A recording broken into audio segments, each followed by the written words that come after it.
more than halfway through this trip, and I'm starting to consolidate my thoughts on the 2024 Prius. And I will tell you, there's a lot to like about this car, which I guess surprises me a little bit. I didn't think I would like it as much as I am right now. Starting with the fact that I am averaging an astonishing 52.5 miles per gallon. And that's not driving the car in Eco Pro or sitting in the right lane doing 38 miles an hour. It's driving how I would drive it, which, you know, I may or may not have exceeded the speed limit a few times on this trip. So that's seriously impressive. The other thing I think Toyota really nailed is just the general contour and ergonomics of these seats. They're particularly good for tall frame people like myself. And after, you know, just about 6 hours, I don't have any aches or pains, which is atypical for me in cars. And, you know, overall, the demeanor of this car on the highway, it's relaxing. It's not egging you on to find gaps in traffic and, you know, do stupid things on the road that you shouldn't be doing. You're kind of just taking it all in my case, using the adaptive cruise control to aid with the, you know, highway driving portion of it, which is actually a good segue into the good and bads, or good and bad things of adaptive cruise control. The good, it definitely reduces fatigue and the on-off between accelerator and brake on trips like this. The bad, I feel like there's still, you know, autonomous level 3 systems like this are still very much in beta mode with the steering.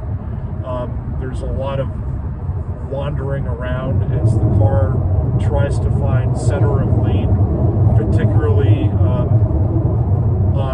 in even just small bends in the road. And then as you're passing trucks or other vehicles, it almost feels like it's veering into it instead of going around it. So that is disconcerting. And the other disconcerting part is if you're going down a hill into a bend, it will overcompensate by braking too much before the bend. So there's just a lot that needs to be ironed out there, and I don't think it's necessarily a problem that's specific to Toyota. I think this is kind of just the bane right now of where these advanced driving systems are at, and they'll probably continue to improve over time. You know, the other little niggles here are there's a lot of buttons on the steering wheel, and they don't really have any sort of markings on them. You can assimilate to what they do and where they are over time. And I sort of feel like there's a lot of 80s and 90s cars that were the precursor to this, with buttons that were actually on the center of the steering wheel. But this is where, you know, this is where it's at now with new cars. So, you know, overall, my impressions here are positive, and I think it kind of begs another question, which is, where is Toyota going with the Prius? And is there room for a more performance-oriented version of this car, particularly given the fact that, you know, the way this car looks now lends itself more towards a performance bent.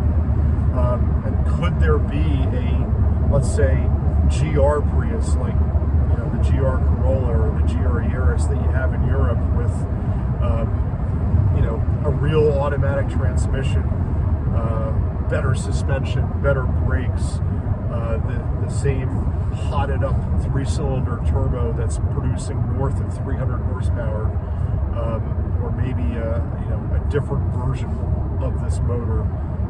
It's a question that I think merits consideration, and perhaps Toyota already has an answer to it, and they're going to reveal it to us. But those are my thoughts. I'll have a final wrap up for us at the end of this trip with stats, which will probably be the most compelling part of why you would consider this car. And yeah, I'll check back in a little while.